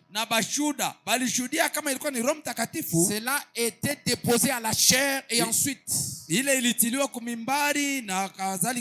Quand l'église commençait à s'assembler, wakati kanisa itaanza kukusanyika, tous les dons avaient déjà joué leur rôle dans une réunion. mazawadi yote ilikuwa ilishacheza fazi yayo katika mkusanyiko. Rien ne se passait alors si ce n'est chanter la parole. Hakuna kitu kilikuwa nafanyika kama haina tu kuimba neno, chanter les cantiques, kuimba nimbo. Et puis quand je sortais pour parler, na wakati nilikuwa natoka ndio kusema, c'était en fait dans une pièce, on appuyait un bouton, une lumière rouge s'allumait. Ilikuwa ni katika chumba moja na balianza kuapuye bouton na nuru moja nyekundu ilikuwa nawaka. J'étais là peut-être tout l'après-midi priant. Nilikuwa pale saa zingine magharibi yote mkuomba. Je m'avançais avec le message de la part du Seigneur sur mon cœur. Nilikuwa nasonga na ujumbe kutokea kwa Mungu rohoni mwangu. Avant que j'apporte le message à l'estrade, à la chair, nitowe tu mjumbe wangu kumimbali, on déposait ces messages-là. Na balikuwa na ile ujumbe,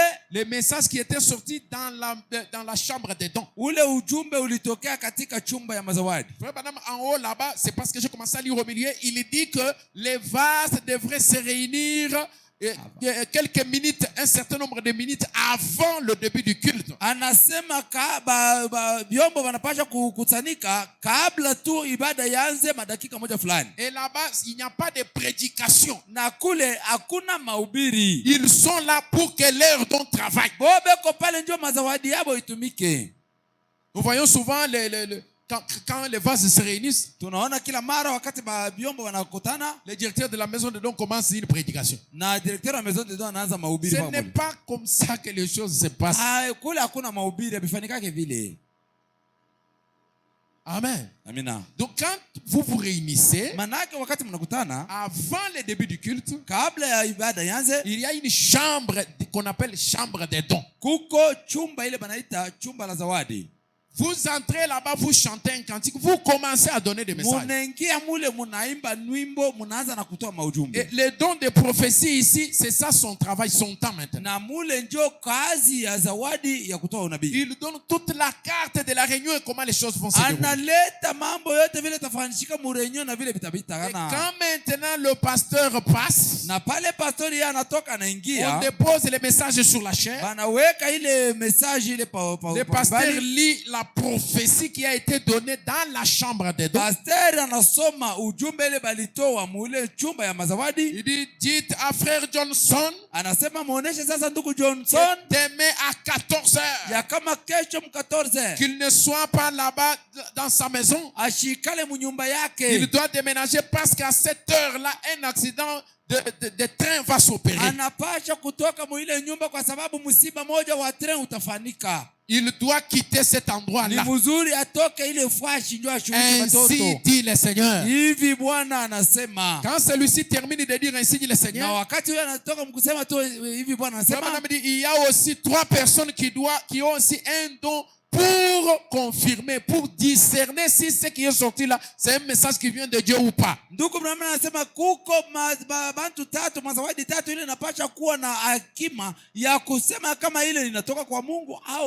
Ça aussi, c'est un don.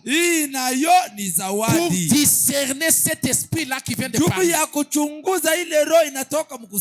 doit y avoir au moins 2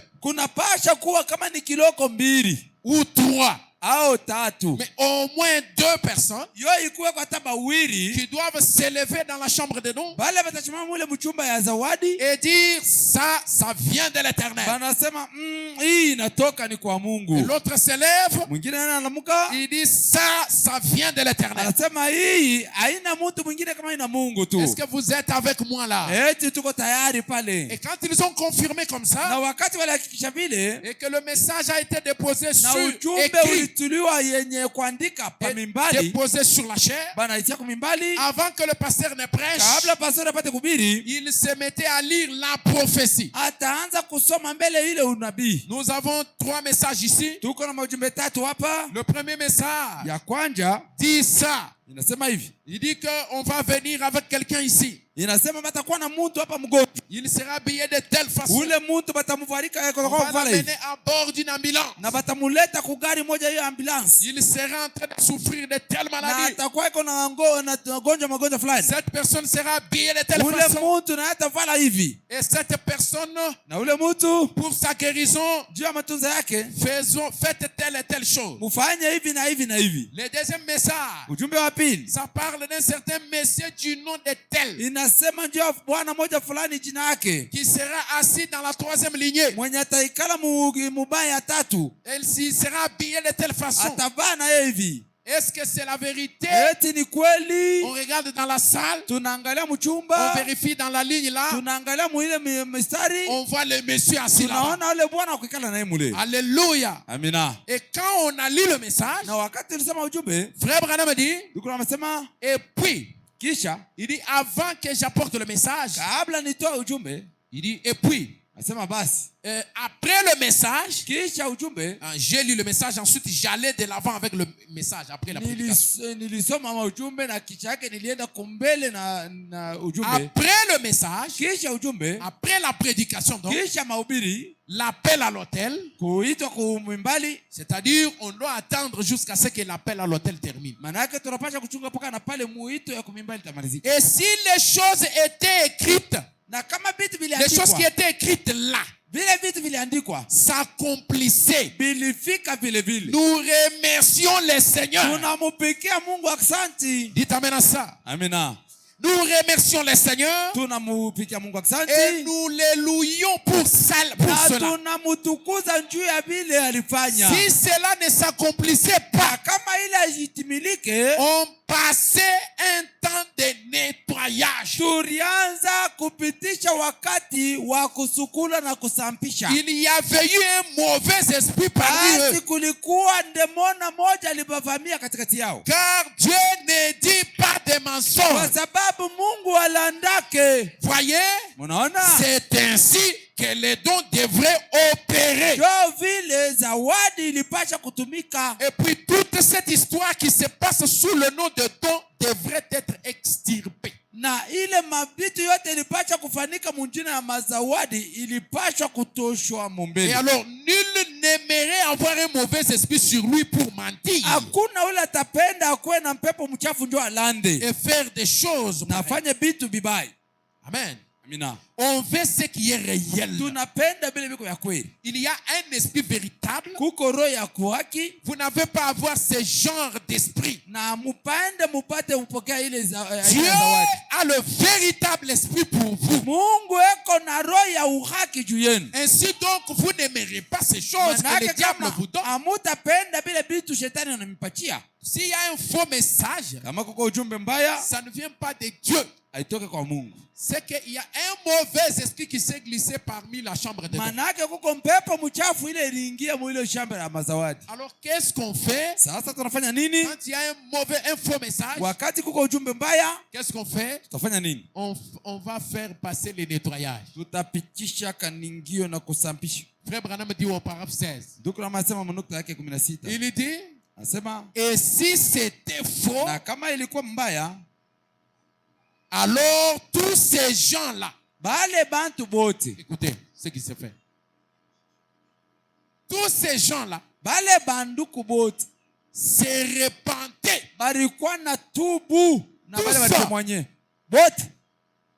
C'est lui qui a donné le message.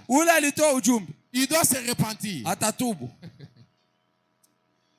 Ceux qui ont confirmé que ça vient de l'Éternel. Celui-ci, ça vient de l'Éternel. Tous ont été utilisés par un démon. Frère Branham dit, il se repentait, prier, na kuomba, jeûner, na kufunga, aller devant le Seigneur, banenda kumbele ya Bwana, jusqu'à ce que cet esprit les quitte. Baka na pale ile pepo mchafu itabaondoka. Et tous, bote. Alléluia. Amen. Frère Branham dit, les témoins aussi. Na bashuda benyewe. Et tout ça. Ceux qui avaient discerné cela et tout, ils étaient tous en erreur. Et alors nous avions ôté complètement la chose. Ôté complètement la chose. Par quel moyen? Par la repentance, par la prière, par les jeûnes, aller devant le Seigneur. Alors, et tous, on avait ôté maintenant la chose, le mauvais esprit qui avait parmi nous. Et c'est ainsi que les dons devraient opérer dans l'église. À mon avis, c'est ainsi que cela a merveilleusement marché dans notre église chez nous. Ainsi donc, si cela a marché dans l'église baptiste, cela devrait assurément marcher dans une église pentecôtiste. Cela devrait marcher. Certainement marcher. Ainsi donc, si c'est juste de la sincérité, et vous devez respecter ces dons. Vous devez respecter ces dons. Et leur accorder leur place. Là où ils sont.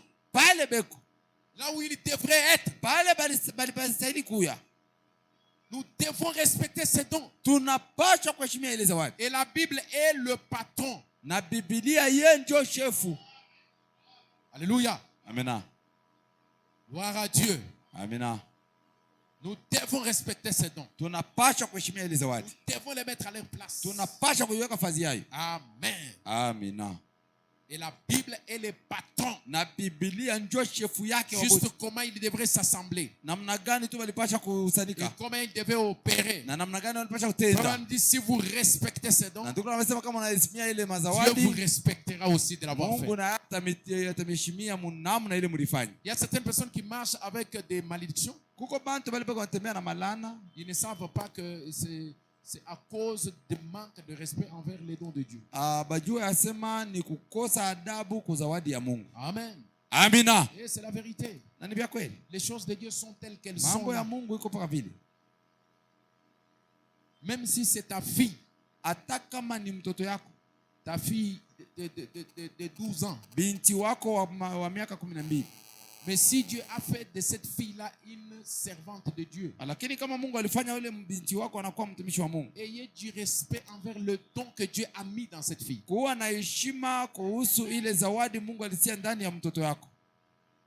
Ne dites pas non, oui, je suis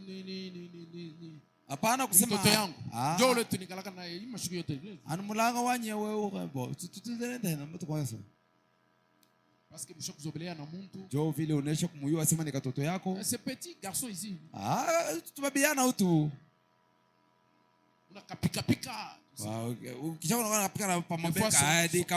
son âge s'attriste. Dans l'église, si une église ne respecte pas les dons ne viendront pas dans cette église. Parce que Dieu va dire, les peu que je vous avais envoyés, comment vous les avez traités? Comment Dieu va encore envoyer, ouvrir d'autres dons?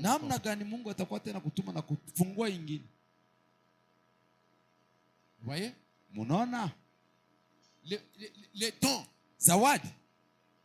Les injures, c'est sur les dons. Les critiques, c'est toujours sur les dons.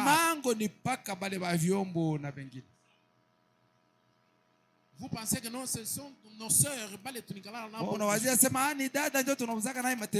Vous allégez ça. Vous aurez des problèmes avec Dieu. Ce sont des serviteurs de Dieu dans l'église. Respectez ces dons-là. Quand vous manquez de respecter les dons, vous vous attirez des problèmes avec les souvent ces gens-là, Frère Branham dit, ce sont des humains. Ils ont des fautes, des erreurs. Mais avant de dire quoi que ce soit, faites attention. Avant de dire quoi que ce soit, Il y a des gens ici qui s'asseyent avec leurs enfants à la maison. Kuna watu hapa wanakaa na watoto wao kwa nyumba. Et commencent à imiter comment les vases opèrent dans l'église. Banaanza kufuatilisha namna gani vaza anafanyaka mkanisa. Sasa huyu anafanyaka hivyo banacheka. Anapika na nsaji. Les enfants sont là devant les enfants. Na batoto beko pale, batoto mbele ya batoto na yuko anafanya vitu hivi. Vous cherchez des problèmes pourquoi? Huko nilitafutia mambo. Vous riez. Munacheka en éclat. Unacheka unaonesha tina ya koza. Vous ne respectez pas cette. Auheshimie ile zawadi. Et Dieu ne peut pas vous respecter. Na Mungu hawezi kuvumilia ile. La Bible est le patron de Dieu. Biblia inakuwa ni shefu wa vyote. Vous n'aurez alors pas d'ennui, pas du tout, nulle part. Manake hamtapata magumu hata fashi moja. Tout se passera exactement selon la volonté du Seigneur. Yote bitafuatana kufuatana na mapenzi ya Mungu. S'il veut que quelque chose soit dit, il parlera et il en donnera l'interprétation. Anataka kitu kimoja kisemewe na atasema na atatupatia utafsiri. Et cela sera placé là. Na ile itatiliwa pale. Et cela arrivera exactement à la minute telle que Dieu a dit. Na ile itafika kabisa mudakika gisi Mungu alituonesha. Oh, des choses merveilleuses que nous avons vu notre Seigneur accomplir par ces choses-là. Hapo bintu bikubwa bila tuliona Bwana wetu kutimiza kupitia ile mambo. Voici là où je voulais en venir. Tazama pale nipende kufikia. Pour conclure. Ndio kufikia mwisho. Mais lakini il faut une vie consacrée. Inabidi kuwa na maisha ya kujitoa. Nous ramène toujours à ça. Ndugu Branham anaturudisha mwisho ya vete pakule. Il faut une vie consacrée. Inabidi maisha ya kujitoa. Une vie abandonnée. Maisha yenye kujiachilia. Et tout. Et une église qui est purgée chaque jour par le sang du Seigneur Jésus. Ile banasafisha kila mara na damu ya Bwana Yesu Kristo. Et ces choses arriveront. Na bile bintu bitafika. J'aimerais dire à quelqu'un ce soir. Ayez une vie consacrée. Une vie abandonnée à Dieu. Amen. Amina. Une vie purgée par la parole du Seigneur. Le sang de Jésus. Et ces choses arriveront. Ce n'est pas moi, c'est frère Branham, votre prophète.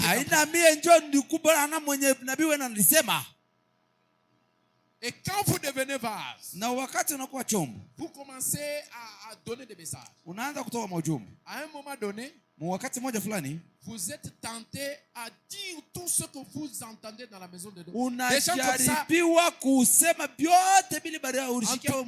ne donne pas même 2% de confiance.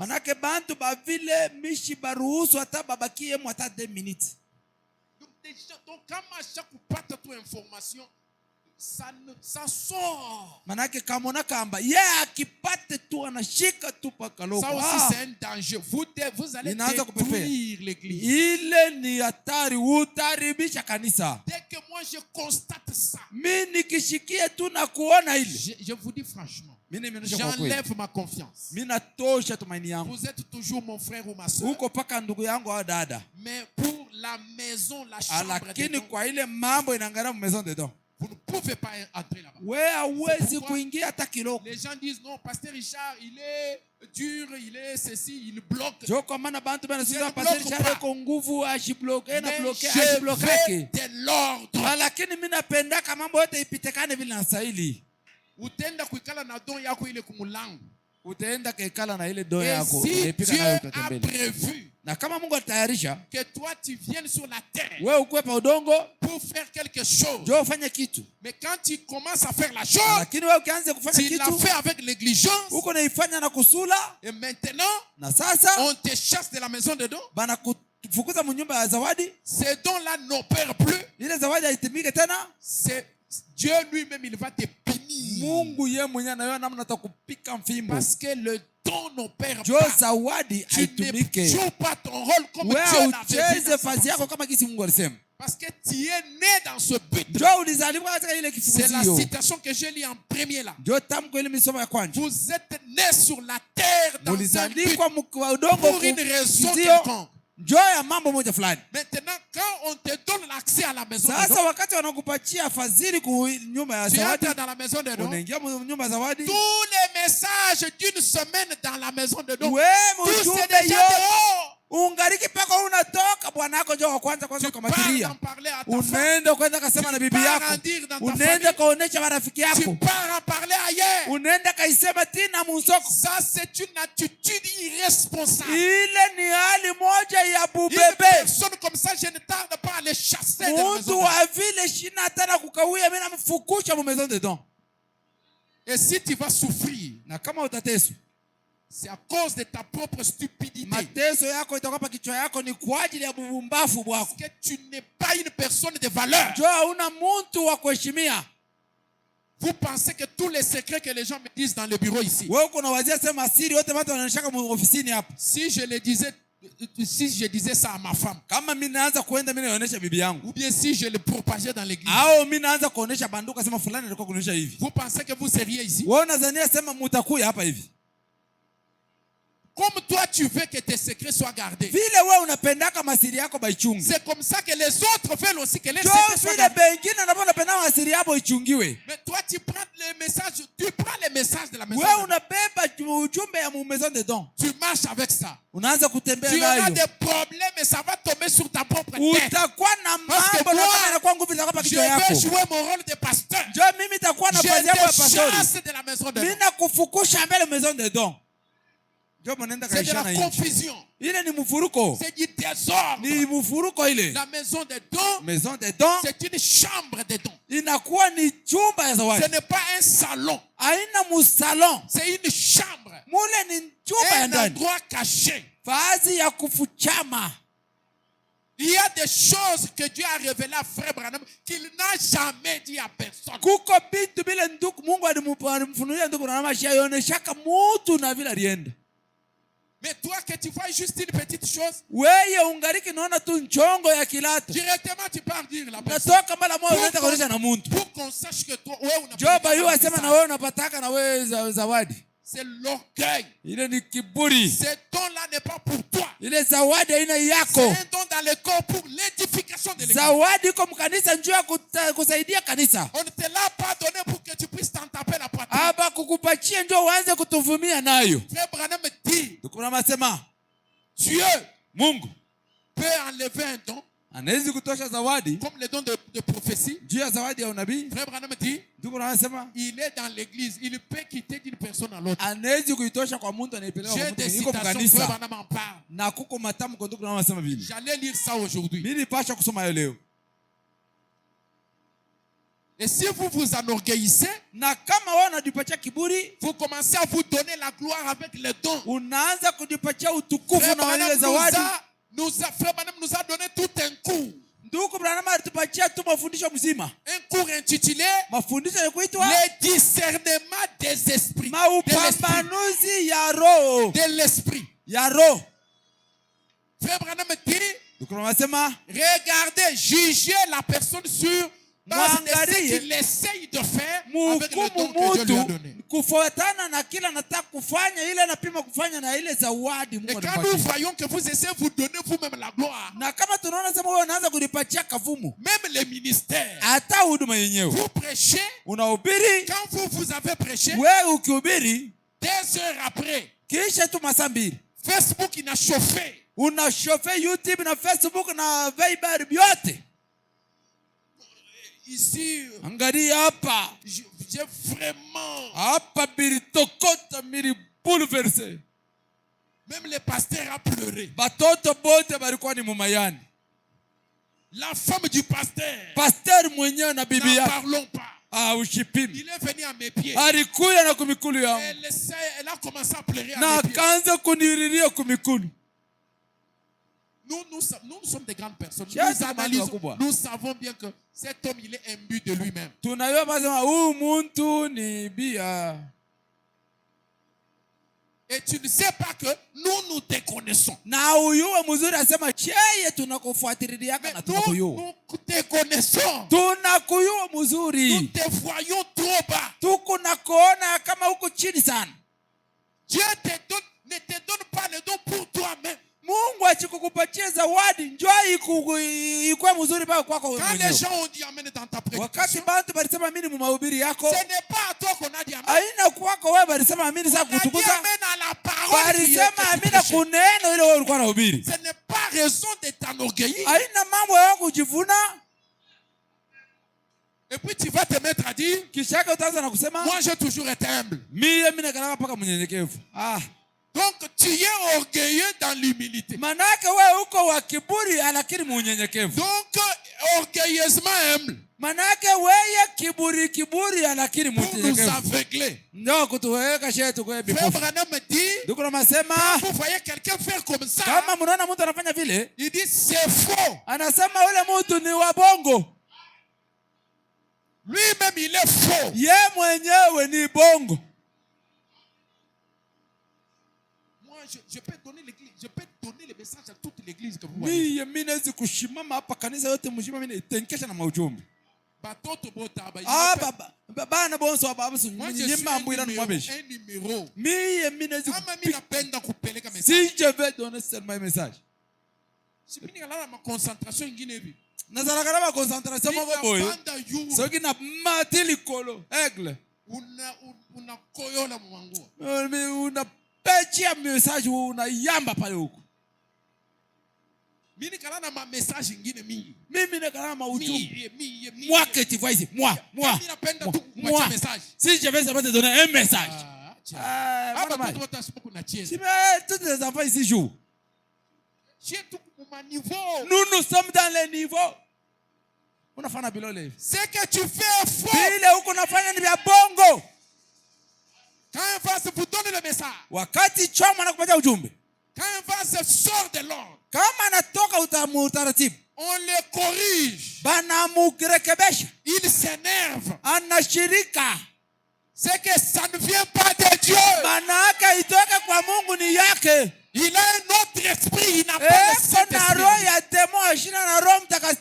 Parce que le Saint-Esprit s'incline devant la parole. Nous voulons qu'ici, s'il y a les dons, que ça soit des dons authentiques. Des dons qui opèrent selon la parole de Dieu. Et les gens qui comprennent que ces dons que Dieu nous a donnés, ce n'est pas pour nous-mêmes. C'est pour l'utilité commune. Que le Seigneur vous bénisse. Tournons debout.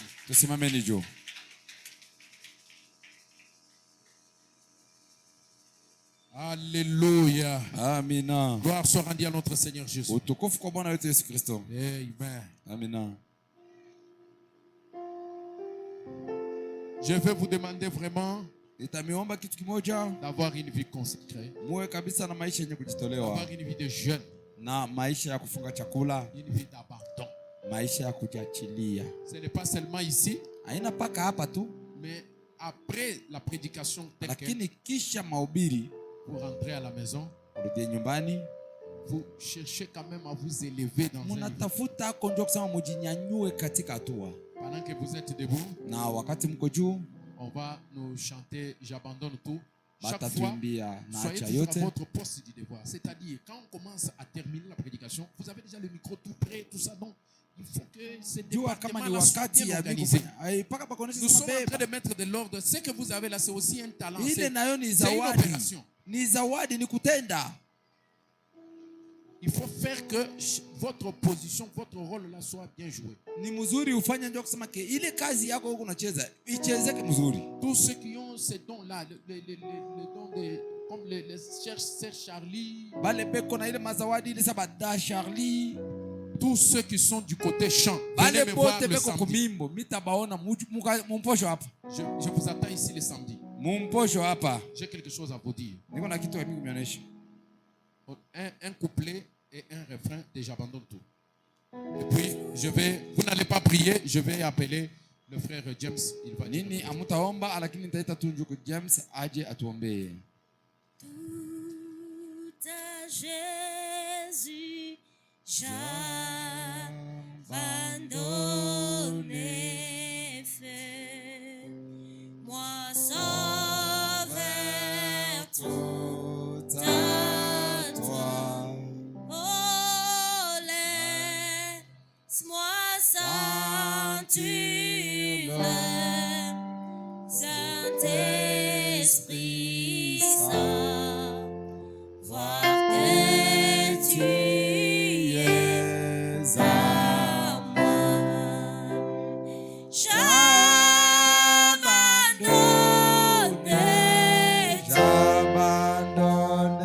tout.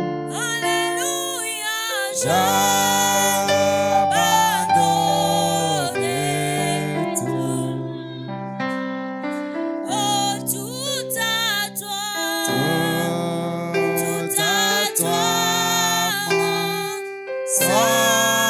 Sauveur béni, j'abandonne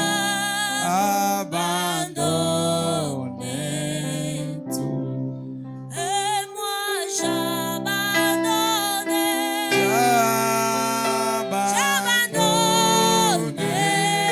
tout. Alléluia, j'abandonne tout. Oh, tout à toi, mon Sauveur béni, j'abandonne tout. Bienveillant Père Céleste, Jésus-Christ, le Dieu de William Branham, le même hier, aujourd'hui et éternellement. C'est pourquoi nous t'appelons que tu es le Dieu immuable. Éternel Dieu Tout-Puissant, ce soir, tu as parlé directement à nos cœurs. Tu as, Seigneur Jésus, ô Père éternel, notre Dieu, positionné. Éternel Dieu bien-aimé, Père éternel, notre Dieu, nos êtres. Tu nous as, Seigneur Jésus, montré la voie à suivre. Et tu nous as révélé, Seigneur Jésus, pour, ô Dieu bien-aimé, les uns qui ne connaissaient pas leur position, les positions. Maintenant, Seigneur, nous te prions que tu puisses, ô Dieu bien-aimé, le glorieux Saint-Esprit, prendre la continuité de cela afin de pouvoir enfoncer cela dans nos âmes. Pour que, Seigneur Jésus-Christ, notre Dieu, nous puissions, Père éternel, notre roi, mettre cela en pratique. Béni sois-tu, Seigneur Jésus, pour cette pure parole que tu nous as annoncée, Seigneur Jésus, dans l'humilité. Toi, le Seigneur Jésus-Christ, le Dieu de William Branham, un Dieu qui se cache et se révèle dans la simplicité. Bien-aimé Jésus, nous te disons merci pour le pasteur Richard. Nous te disons merci pour William Branham. Et nous te disons merci pour ce message précieux que tu nous as accordé, Seigneur. Maintenant, éternel Dieu Tout-Puissant, nous sommes arrivés à la fin de notre réunion. Je t'abandonne aussi le reste du service entre tes saintes et bonnes mains, la récolte des dîmes et offrandes, ô bien-aimé Jésus. Quand nous allons commencer, Seigneur Jésus, à retourner dans nos maisons, accompagne-nous, Seigneur Jésus-Christ, notre Dieu, et parle-nous contre les accidents de circulation et tous les incidents routiers. Quand nous allons nous retrouver encore ici, les dimanches matin, Seigneur Jésus, nous ne manquerons jamais de te dire merci. Nous serons toujours reconnaissants envers, ô Dieu bien-aimé, ta suprême divinité. Béni sois-tu pour tout ce que tu ne cesses de faire pour nous, parce que nous savons que tu es un Dieu merveilleux. Seigneur, tu nous as dit que lorsque vous demandez quelque chose en priant, croyez que vous avez déjà reçu la chose et vous verrez cela s'accomplir. Ainsi, Seigneur Jésus, nous avons foi et nous restons dans l'expectative de voir cela s'accomplir, parce que nous le demandons, Seigneur Dieu de gloire, au nom le plus élevé, dans le seul nom que tu exauces nos prières, le nom qui ne faillit jamais, le nom qui est au-dessus du nom de William Branham, c'est le nom du Seigneur et Sauveur Jésus-Christ, notre Dieu, que nous t'avons ainsi prié avec foi. Amen. On collecte maintenant, on récolte. Tunachukua sasa na sadaka na machikumi.